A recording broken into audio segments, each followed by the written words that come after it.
All right, so Marvel just released the first two episodes of Your Friendly Neighborhood Spider-Man. The first bit of this video is going to be a spoiler-free, just general impressions of the season premiere, and then I will do like spoilery discussions of the first two episodes. So my general thoughts on Your Friendly Neighborhood Spider-Man thus far is that I really like the first two episodes. I'm not gonna lie, when I watched the trailer for it, I was actually pretty worried just because I thought that I don't know, it just looked very generic. It didn't look like it was gonna have like any kind of like depth or you know sincerity to it. I really didn't like the animation in the trailer, and I'm happy to say that after watching the first two episodes, it is way better than I necessarily thought it would be just based off of the trailer. So, first up, I wanted to clear up sort of a question that I know a lot of people have: is this in the MCU? Like, is this the same Tom Holland Spider-Man that we see in like Homecoming and Far From Home and the Avengers movies?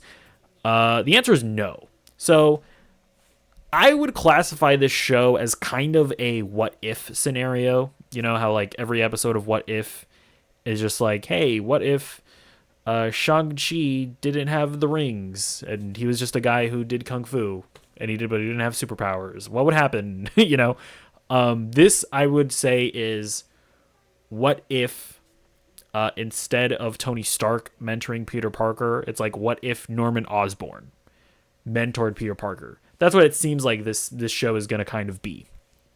And I prefer that, to be honest with you, because I remember when the show was first pitched, it was kind of pitched as like an origin story for the Tom Holland Peter Parker, because we never saw Tom Holland get bitten by the spider. We didn't see his early years when he was in his like shitty suit. But the reality is that I think that that's just like an incredibly limited framework to work within, because there's a bunch of villains that you can't really use. It's just like, how realistically, how much like character development can you really do? Like how long of a period of time was he even operating as Spider-Man before Tony found him? Like, I don't think he could have been operating for that long. So I totally get and respect the decision, to be honest with you. And it also kind of fixes a problem with What If, where like What If episodes are so short that I feel like for the vast majority of them, the stories that they try to tell just end up feeling unfulfilling because they just don't have enough time to flesh it out. This is its own show. So I super appreciate that decision. Now, the interesting thing about the show is that with it be the reason why I call it a what if scenario is because there are clearly like a lot of similarities to the MCU, and there are a lot of nods to the MCU. Like, I think a non-spoilery example is, if you remember in Civil War, whenever they would get to a new location, they would just kind of have this like white text telling you the location and with an establishing shot. They do that here in the show. To be fair, they only do it once, but it's kind of like to tell you like, yeah, this is like a very similar scenario to where you find Peter in Civil War. And they're just like, there's scenes where they straight up recreate scenes from the MCU, but with the twist of this show. So overall, I really like the sort of the premise of it. Now I will say, biggest criticism that I have of the show is animation is not great. I don't love the art style. I get what they're going for. They're going for a very comic booky, very like classic sort of Spider-Man comic booky art style. But it's the fact that they decide to use really cheap 3D animation that ultimately just it just doesn't quite work. Again, the show is good, and at the end of the day, it doesn't ruin it. But do I wish that Disney, with how much money that they had, could pump some of that into their most popular character, Spider-Man? It's like, make a really good-looking Spider-Man show. Like, why wouldn't you? I don't understand. Like, it looks like they gave more money to What If and like X-Men 97 and even something like The Bad Batch. I feel like nobody watches or ever talks about the Bad Batch, but that show looks gorgeous. It's like, how are you not making your Spider-Man, your like premiere Spider-Man show look gorgeous? It very weird stuff, but I can personally get over that. One thing that I will give them, they brought back the Spider-Man theme song, so they have like an opening sequence with a new theme song. I don't know why, but the past like 2 Spider-Man animated series that they've done have just not included a theme song. Because, like, you know, the original Spider-Man has the Spider-Man, and then you have, like, a classic, like, 90s show where it was, like, AC/DC guitar riff, and it's, like, Spider-Man, radioactive Spider-Man. And then you even have, like, Spectacular Spider-Man, where it's, like, na-na-na-na-na-na-na-na-na. Like, and then for whatever reason, you get to Ultimate Spider-Man, and it's just, like, here's a PNG of the logo. And then they just stop. And then there was like the most recent one. I think they just did that again. It's like, here's the PNG of the logo for the intro. And it's like, give the kids what they deserve. Okay, they deserve an iconic Spider-Man intro song, and we get that here, and it's cool. It's like kind of like the beginning of it is like a remix of the classic Spider-Man, and then it turns into this like fun rap, you know. Well, like, when was the last time we had a rap for a comic book show? I feel like it was I know we have like the Ninja Turtles. I think their cartoon had a fun rap.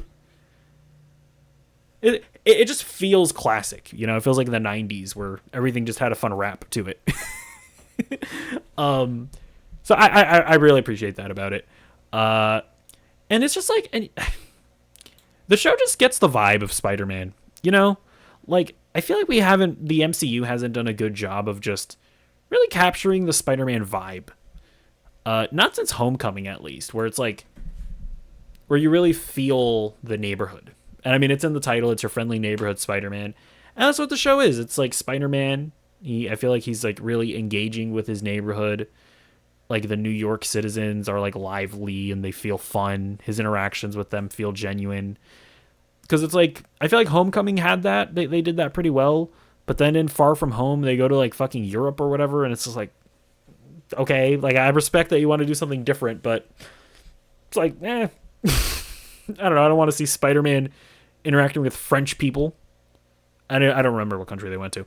And then you get into No Way Home. And it's like, I don't know, like that movie also didn't really capture the vibe of Spider-Man, really. It's just, like that movie, it's like that and Deadpool and Wolverine. Like I'm not above like soying out over cameos, but I feel like when I look back at those movies, I'm like, they were great in the moment, you know. But I think once you get over the whole like, oh, it's a guy that I know who that guy is, and he came out of a portal. I look back at like No Way Home, and I'm like, man, I kind of just want I want a normal Spider-Man movie, you know. And, you know, we hear rumors of Spider-Man 4 where, like, Sony wants another stupid multiverse movie where Tobey Maguire comes out of a portal, but Marvel wants to do a more genuine street-level Spider-Man movie. But they made a genuine street-level Spider-Man TV show, which I appreciate. And I'll say this as well. Like, I was talking about how the trailer kind of made me nervous that the show might not have like any depth or sincerity to it. There genuinely is. Like there are, like, don't get me wrong, it's still not quite like X-Men 97, where I feel like X-Men 97 is like very mature, and the writing is very mature, and the dialogue is like really good for like most of the runtime. This is for sure like a lot of times like very childish and very like Spider-Man is making jokes and quips and whatnot, and not all of them land. Some of them feel kind of corny, but there are like plenty of like genuine emotional scenes, right? Like I guess minor spoilers. The show starts like right off the bat with like a genuinely heartwarming scene with Aunt May, where it's like, I don't think that MCU Peter Parker, I don't think he ever had like an emotional talk with Aunt May until she died. Like, am I right? Am I wrong about that? Like, I don't think there was ever a scene in Homecoming where Peter had like an emotional talk with Aunt May. I don't think that ever happened in Far From Home, and I don't think it happened in No Way Home until she fucking died, which is crazy. And I feel like right off the bat, they sort of rectify that. And spoiler alert, I guess again, but they say the name Uncle Ben, which I know has been a complaint about MCU Spidey. And there are just other scenes where, like, there's a scene where like Spider-Man is just like interacting with citizens, and I'm like, man, this is genuinely kind of heartwarming. And the show, like, it tackles certain issues that I think was interesting. And I'll see. It'll be interesting to see if they do more of that stuff in the future. So, I was surprised at some of the directions that they went. So I think that those are just my general thoughts. If I recommend the show. I recommend checking it out. But now, let's get into some spoilery stuff. So, scene that I was just talking about, where Peter and Aunt May are like in the car and they're talking, and Peter's like telling her how he appreciates her, like that's some good shit right there. And he talks about how Uncle Ben, how after all that went down, how she was there for him. Like, that's just, like, again, I don't think we've ever had a scene like that in the MCU with MCU Spider-Man, and I do think that that's a failing on their front. I don't want to make this whole video about just shit talking MCU Spider-Man, but I just think when I look back at Far From Home and No Way Home, it just kind of makes me realize how it doesn't feel as satisfying of a trilogy as it should. As far as like Spider-Man and his character arc and his relationships with Aunt May or Ned or MJ for that matter. Like, has there ever been like a scene where Peter and Ned have like an emotional discussion? Have they ever even like fought? I don't think so. Yeah, so I don't know, just want to point that out. I will say, so the opening where Doctor Strange comes in through a portal, like, I was criticizing No Way Home for just being a sort of a gateway for fucking Andrew Garfield and Tobey Maguire to come in through portals. This bit worried me. When I saw this, I was like, oh no. But I will say, it's you know what I will give the show over something like No Way Home. It's just good world building, right? Like, things happen, right? Like you get the opening scene with Doctor Strange fighting this weird symbiote, but it just feels more like world building than anything, right? Like, it feels like, oh, this is a world where this stuff exists and this stuff can happen. But at no point does that come at the sacrifice of Peter's like story. You know what I mean?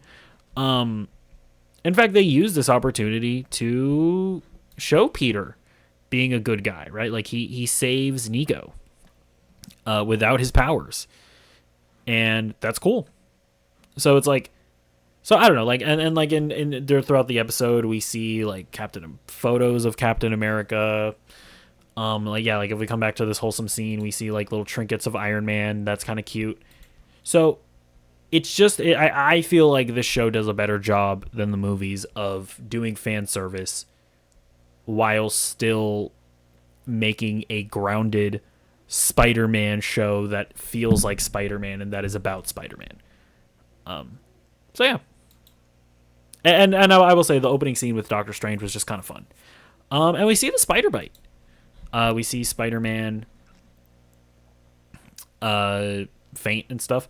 And so what's also interesting about this is I was wondering, like, because at what point is like the truly like the what if scenario where it is like the MCU and then it splits, where I'm like, is this how Tom Holland Spider-Man got bitten? But then I realized, like, I don't think so, because in Infinity War they meet for the first time, and you would think that Peter would be like, oh, you're the guy that that saved me from the weird symbiote thing. So I don't think that this is how Tom Holland's Spider-Man got bit by the spider at all. I don't believe that to be the case. The other thing I will say is I think that the Doctor Strange that came through the portal, I don't even think that that is the Doctor Strange of this world. I could be wrong, but that kind of looks like a multiverse portal to me. And I don't think that the symbiote is from this universe either. And I think what that also means is that I don't think that that spider is from this universe either. So I also kind of have to wonder, like, is this at all connected to the Spider-Verse movies? Where is this Peter similar to Miles Morales, where he got bitten by a spider from another universe, and because of that, the Spider-Man of that universe doesn't exist? I don't know if they're doing anything like that, but we'll just have to wait and see. So yeah, then we kind of fast forward to present day, and we see Peter save Harry. And I guess I'll just address this now. Like, yes, they race swapped Harry. They made him black. They also race swapped Norman Osborn. Listen, I'm just gonna be honest here. I don't care about race swaps. Like, my general rule is, if the character and the story, or the way that he services the story, doesn't have to do with race, I don't care if you race swap it. So, for example, Harry Osborn, does him being white play into the story at all? Generally speaking, from the Spider-Man stories that I've read, no. So, if you're making a Spider-Man story and Harry's race doesn't matter, it's not important to the story, I don't care if you make him black. That's it. I mean, and like you could like try justify it further than that, but I don't even care to like people be like, but why did you make that decision? It's like, maybe because they just wanted to. I don't know. Maybe they wanted to do it. Maybe they wanted to have it be like an interesting dynamic where usually, you know, you see like rich people be like white, and you know, it's usually like a commentary on white supremacy and, you know, fucking, I don't even know, like generational wealth passed down from when black people were subjugated or whatever. I'm not the best equipped to talk about this shit, but maybe they wanted to like flip the roles where it's like, hey, listen, now it's like a black person that's that has privilege, whereas like the white character in Spider-Man, he's the one that's like down on his luck, and he's the one that's deals with systemic oppression. It's like, maybe that like if you really think about it, like this actually makes the whole dynamic here less woke. Right? Like, if at least I feel like if a minority is like a billionaire, I feel like that's actually less woke than how we usually see these things play out in society or in media. So, but that's the thing. Like, on its face value, the only justification that I really need is does race matter to the story? No. Okay. I don't care. Like, I guess an example of a character where the race swapping I think would matter would be like if you made like a remake of To Kill a Mockingbird, right? Like, can't really race swap Atticus Finch. That wouldn't really work. But Harry Osborn, it's like, who cares? Like, Atticus Finch's whiteness actively plays a role in the story and the way that he services the plot, right? Because the whole point of his character is that he's like the only white lawyer in his town that's willing to represent a black man. And that's very important to the story that's being told. So yeah. And I was kind of thinking of like, I don't know, do I really want to talk about this stuff? But I kind of realized like, this is the conversation, right? This is the cultural conversation. This is an irrelevant conversation to how people are discussing the show. I'm at the point where it's like, I don't even care to be apolitical. It's like, listen, I'm just going to give my take on the shit that people are talking about. Whatever. If you don't like that, I don't really care. And also I'm just going to go all the way with it. Listen, I feel like that this is also like a recent thing that people care about. Because what's crazy is I'm actually watching Smallville for the first time. And I was like shocked to see that they're like half of the fucking cast is race swapped. Like the supporting characters in Smallville are race swapped, right? Lana's race swapped. What's the black kid's name? I don't even remember. Anyways, he's also race swapped. It's like, did people care about this shit back then? Like they even race swapped Catwoman in like the 60s. Like in the Adam West TV show, I'm pretty sure Catwoman was black. So it's just like, dude, let artists make art. Can you fucking freaks stop being so obsessed with politics, where now like artists can't just make art anymore, and then we decide if it's good or not based on its merits. Like, Jesus Christ, guys, can we just calm down? And even like the people that are just like, because we'll get to this later, right? Like, people are like, man, art, like writers today, they just inject their politics into into the stuff that they into the writing, and it's just like, yeah. Like, again, it's just funny because all of this stuff is like really dawning on me when I'm watching Smallville. It's like there's literally an episode in that show where Clark is like harboring an illegal alien. And he has an argument with his mom who wants to like call the cops on on the fucking Mexican immigrant. And he's like defiantly arguing against her, talking about how he's just like, defending the kid. And it's just like so funny that it's like if Smallville came out today, people would be losing their fucking minds. And it really makes me realize that the culture war has truly just like broken people's brains. And it's like, I don't know how we come back from this, just because a lot of you guys are like politically obsessed freaks. Like, I mean this with all love. I love you guys, but your brains are like genuinely broken, and you see something as innocuous as a race swap and you freak out. When it's like, I'm watching Smallville. It's like, were you freaking out when you were watching Smallville? I'm kind of curious. Like, were you against it back then, or were you normal and didn't care because it didn't really matter? I don't know. Anyways, we'll probably talk about this again later. So, moving on. So while he's saving Harry, he ends up beating up children, which is very fun. I approve of that. And I will say, like, at first I thought this scene was kind of corny because you can see him like recording with his phone. These kids are like robbing people, and they're like live streaming themselves doing it.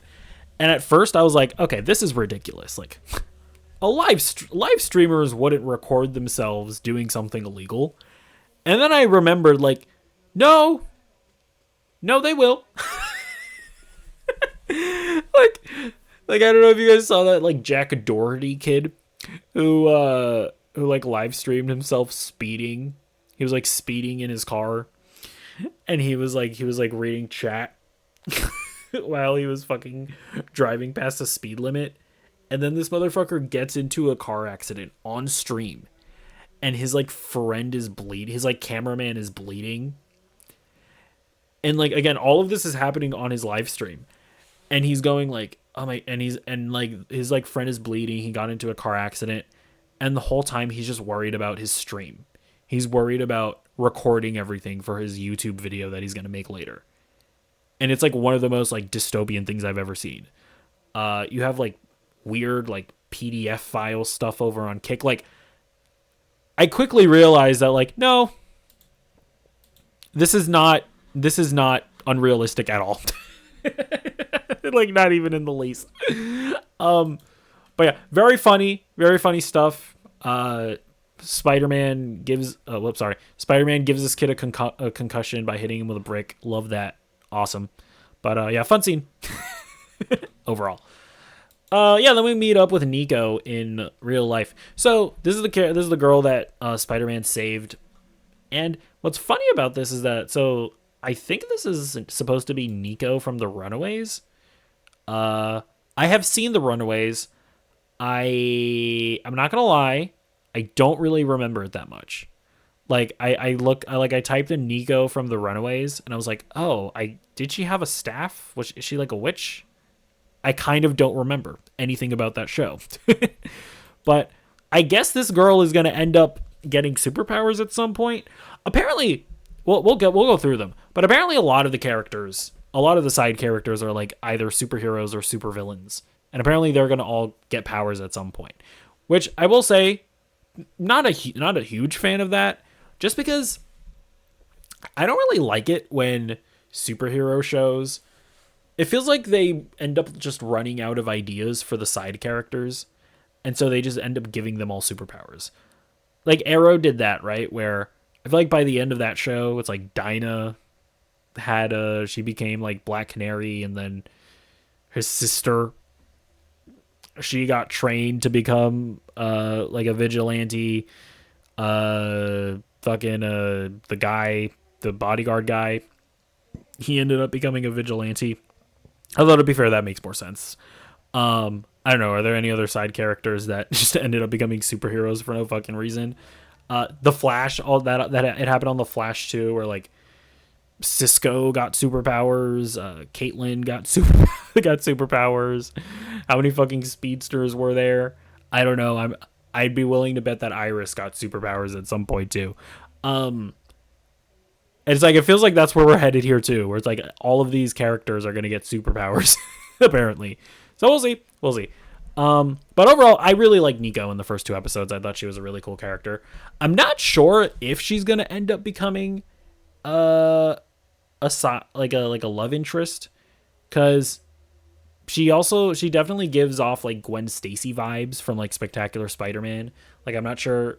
Well, I guess I'll move on to the next character. So Peter has a crush on this girl named Pearl, who again apparently is supposedly gets superpowers in the comics. I don't fucking know.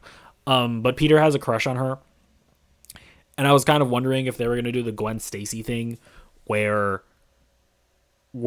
Nico ends up having a crush on Peter, and it's like super frustrating that Peter is like having a crush on Pearl, and he's just like too retarded to realize that Nico likes him. But I feel like they also like hint at Nico being like a lesbian.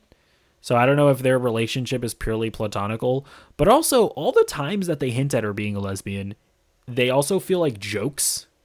Like they feel like Nico like kind of like making fun of Peter and like ribbing Peter, being like, "Oh, maybe I'll ask Pearl out."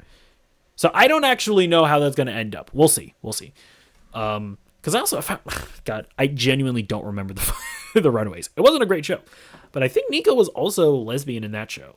I think she was bisexual, because I think she dates like one of the male characters in the show, and then later on in the show she starts dating a girl character. So I don't know. We'll see what happens. But yeah, Pearl, she's a cool character. You know, she's nice. You know, she's not like an asshole, like Popular Girl, which I actually like that about the show. Like all the like popular kids that we see and like the jocks, they're not assholes, which I kind of like when they subvert that trope. So they also show this scene, and this is just like another example of how they're just like recreating stuff from the MCU, because we actually see this full chase sequence. And it's just like an expanded version of when Tony is showing Peter that he knows that he's Spider-Man. So I kind of like that. I feel like that's fun that we actually saw that scene in its entirety. So that was fun. Then we see we get introduced to Lonnie. I remember in the trailer, I thought that this guy was going to end up being Flash Thompson. But no, he's an entirely different character. His name is Lonnie. And he's boyfriend, or he's Pearl's boyfriend. So it's kind of like this weird thing where Peter is crushing on Pearl, but Pearl is dating Lonnie. And then again, in another show, in another movie, like the boyfriend of the girl that your main character is crushing on is going to be an asshole. Like that's the trope. But they kind of break that here because Lonnie's just like a super nice guy. He's just like a really cool guy. And I think that's kind of fun. And it seems like Lonnie's gonna be like a prominent side character as well, because we actually like we start following Lonnie at a certain point in the show, and they kind of show him how he's like a big shot in school, but he actually lives on like one of the shadier parts of town, and being a big ass black dude, like people are kind of scared of him, so they kind of tackle that, which I thought was kind of cool. It's like the police officer. There's a scene where like the police officer is like, "I'm looking at you, you big scary black man," and it's like, I don't know. That was kind of I like the way that they handled it, right? Because Lonnie's a big shot at school, right? But it seems like it's one of those situations where I think they also did this with Flash Thompson in Spectacular Spider-Man, if I remember correctly, where he's this big shot at school, but his home life is not like glamorous. I like that dichotomy. Yeah, like he lives, like his family's obviously not rich. They talk about how they'd like to save money and stuff like that, but yeah, I don't know. I really like Lonnie so far. Man, this might be the best scene of the first two episodes. This scene right here where Peter stops this girl because she stole money from a bodega or whatever, or no, it was from a pizzeria, and Peter kind of like talks down the bodega owner, and he kind of like inspires him to show compassion for the girl that stole the money, because she kind of just stole it because she was in a desperate situation. And yeah, that was just that was it was a really great scene. Honestly, it kind of made me tear up just because it's just like a perfect Spider-Man scene. Which again, not to belabor the point, but I feel like we've never had a scene like that in the MCU. Not to belabor the point, but like this show is just kind of giving me everything that I want out of MCU Spider-Man. You know what I mean? But yeah, then we also get the scene that is basically the scene from Civil War where Tony appears in Peter's apartment and is talking up Aunt May. They recreate that scene. Like we even see Peter finding the DVD player in the dumpster like he did in Civil War. They even play the same song from Civil War as it leads into him going into the apartment and seeing Norman Osborn. So yeah, I like what they're doing with the sort of what if situation of it all. And what's interesting about this is that at this point in the show, I don't think that Tony Stark knows that Peter's Spider-Man. I don't think that Norman knows that he's Spider-Man, because Tony Stark like makes up a fake internship, but this is like a real internship. So I think Norman is like genuinely, personally, like greeting this kid to invite him to the internship with, which I think is kind of cool. And so yeah, then we get this other scene with Lonnie. By the way, I don't remember where the first episode ends, so I think we might be in the second episode now. But yeah, so we also have the scene with Lonnie.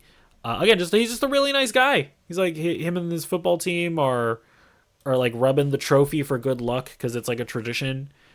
And Peter tells him that he's going, to be in this internship. He's going for an interview. And he's like, "Hey, Peter, you need the luck too. Rub on my trophy. Rub on my massive trophy." Peter's like, "Hell yeah, Lonnie." Yeah, cool stuff. Again, this is just like another scene where like Nico, Nico is like hinting that she's into Pearl, but again, it's also could be just like a joke. I'm not really sure where they're going with this. We'll see though. Yeah, then we see that the internship program is very much real. Then we get these other cast of side characters. Again, apparently all of these people except for the Wakandan girl are like characters from the comics that get superpowers. So it's just like, apparently all of these side characters are going to end up getting superpowers at some point. I don't know. But we'll see. But yeah, I like I like the more like just subtle world building, right? How yeah, like Wakanda is a thing in this world. Black Panther is a thing in this world. And this is just like a random Wakandan citizen. I think I think that that's cool. Um, I also like that the nerds in the show are like more mean than the jocks. Like they're not bullies or anything, but they're more like they're more acting like your traditional jock assholes than the jocks themselves. Again, I just like the breaking of the tropes in the show. We then get to a point where Peter gets paired with Dr. Connors. As you can see, not only have they race swapped Dr. Connors, they've also gender swapped her, the character. Oh my gosh, how dare they? Again, I just don't give a shit. I just don't care. And you know what? Before all of this retarded culture war shit, you wouldn't have cared either. Okay? Unless you can show me proof that you were boycotting the fucking Adam West Batman show, then I'm not going to take you seriously. I'm going to treat you like a mentally ill person who has been stricken with the culture war disease. So I don't care. I want to let artists make art, and if it's good, then cool. If it's bad, then it's bad because it's poorly executed, not because they decided to race swap and gender swap the lizard. I don't care. They end up getting invited to a party, and this is also just like a very Spider-Man thing where, you know, he gets invited to the party and then he also has to bail on his internship because he has to go and stop a fire. And so he ends up missing out on his like professional life as well as his personal life. Which, you know, that's definitely a Spider-Man trope, but I think they do it well here. What I thought was very interesting was that when he goes to stop the fire, so this guy here is an arsonist. He mentions that he was hired by somebody to burn down the building so that whoever he was hired by could then buy the building for cheaper. So I wonder who that's going to end up being. Like, that sounds like something Kingpin would do. Like, it seems like there's going to be some kind of mob boss here. Actually, it's probably Norman Osborn. Now that I really think about it. Yeah, that would probably make sense if it was Norman Osborn, actually. Just because he's a villain in the show that currently is here and would do something like that, I would imagine. I thought there was a fun scene where he's fighting the flamethrower guy and he has to save all the animals in the pet store. That was cool. And yeah, then we get to him going back to the internship and he thinks he lost it. Again, Spider-Man trope where he has to be Spider-Man and it comes at the cost of his professional life as well as his personal life, where poor Nico, she just like me for real, not loving the social gatherings. And she would feel comfortable if she was there with Peter, but she's there alone and she's like, what am I supposed to do? Make a new friend? No. Feel that. I feel you, Nico. And then we see Peter obviously gets called up to Norman Osborn's office because he wants to speak to him personally. And we get to see this like cute little picture here where he's standing with Captain America. And I feel like this is obviously indicating that, at least at this point in the MCU, or not in the MCU, in this universe, because we haven't seen Norman Osborn in the MCU, but at this point in this universe, Norman Osborn is a good guy. He's hanging out with Captain America, so I'm sure that will change by the end of this series. That's actually kind of interesting. I wonder if they're gonna have Coleman Domingo play Norman Osborn in live action as well. That would be honestly, that wouldn't be bad casting. Either way, Norman Osborn shows Peter that he knows that he's Spider-Man. Again, it seems like Norman Osborn did not know that he was Spider-Man when he went to his apartment, and it's not until Spider-Man retardedly put on his costume inside of the building that they find out and they got it on camera. So yeah, that's all interesting. So yeah, overall, that's it. Those are the first two episodes. I quite enjoy the show. I think it's I think that it is such a step in the right direction as far as Marvel Studios and its handling of Spider-Man. Still not as good as X-Men 97. I wish that the animation was better. But once I got into the show, I stopped caring about that personally. And I think that the surprising emotional moments that whenever they came, I was like, oh shit, I was not familiar with your game, your friendly neighborhood Spider-Man. So I appreciated all of that. And yeah, overall, I like the show. Hopefully it continues with this high quality. So let me know what you think in the comments down below, and I'll see you in the next video. Goodbye.